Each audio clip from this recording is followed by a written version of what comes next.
Alam nyo, sa mga nagtatanong sa akin kung ano yung naging habit ko bago ako nakarecover sa anxiety disorder, kung ano ba talaga yung mga pinaggagawa ko, ay unang-unang talaga sa lahat, no? Ang naging habit ko talaga ay walang iba kundi magbasa ng libro tungkol sa anxiety disorder. At saka yung mga binasa ko na libro ay yung mga author nun ay nakaranas din ng anxiety disorder. Tapos gusto ko kasing malaman kung ano talaga yung ginawa nila na yung hindi na kailangan uminom ng gamot, yung antidepressant. Kaya yun yung naging habit ko. Hanggang tumagal ng tumagal, natutunan ko talaga at natuklasan kung ano yung kailangan mong gawin o kung ano yung kailangan kong gawin.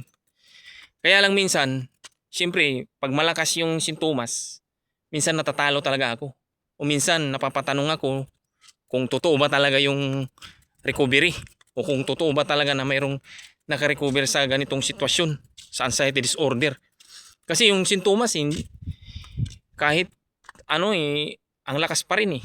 Ang lakas kahit nung umpisa o kahit matagal ka nang dumadanas ganun pa rin eh. Parang walang pagbabago, di ba?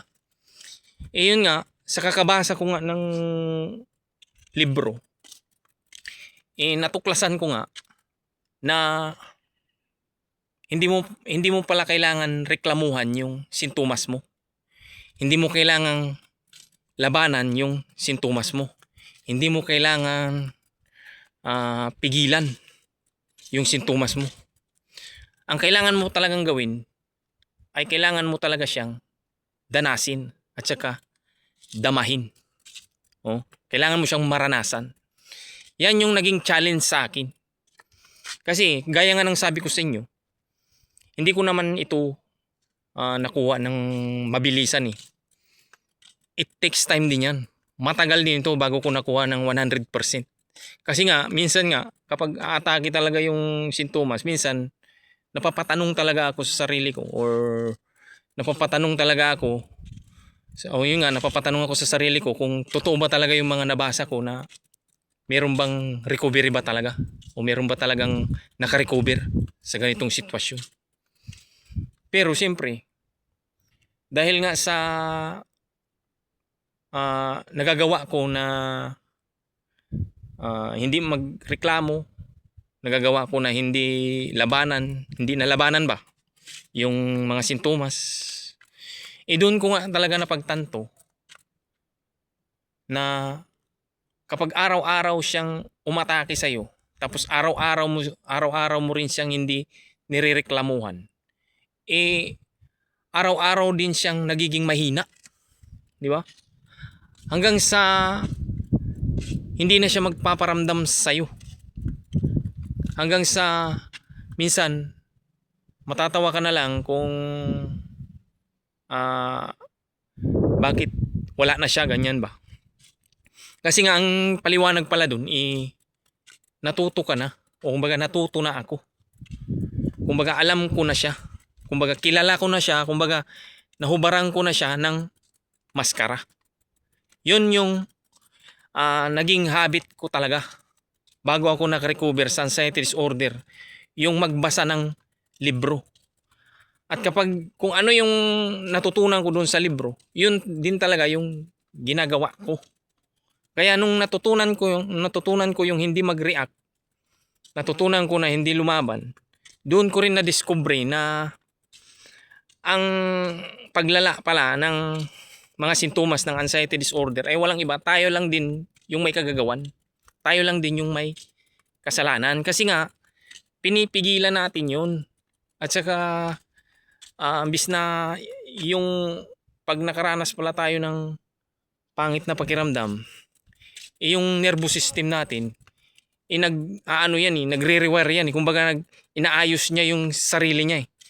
Kaso kasi tayo, dahil ayaw nating maramdaman yung pangit, igagawa tayo ng paraan para hindi yun maramdaman. Yung paggawa pala natin ng paraan, yun pala yung magpapalala talaga ng todo sa sitwasyon natin. Kasi nga, yun na yung tinatawag na frustration, di ba? Kaya doon ko na discover na ang paglala or yung nanatili ako sa ganung sitwasyon, yung sa mga sintomas ng anxiety disorder, dahil nga rin sa kagagawan ko. Kaya doon ko na pagtanto talaga ng 100% na kapag umatake yung sintomas, hindi talaga ako magrereklamo at saka hindi talaga ako lalaban. Gagawin ko talaga ay humanda ako na damahin siya. Yun yung naging habit ko bago ako nakarecover. Pero hindi ko ito sinasabi na nakuha ko ng mabilisan. Ito ay nakuha ko ng it takes time.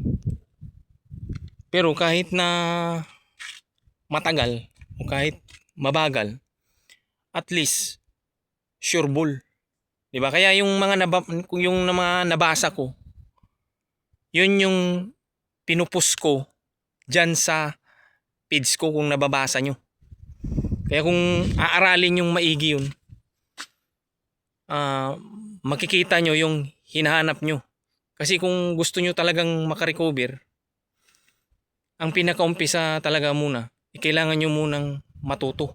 O kailangan nyo ng kaalaman, kailangan nyo maintindihan kung ano yung nangyayari sa inyo. O kung paano yan nalikha at kung paano kayo nanatili sa ganyang sitwasyon. Yun, kailangan nyo muna yung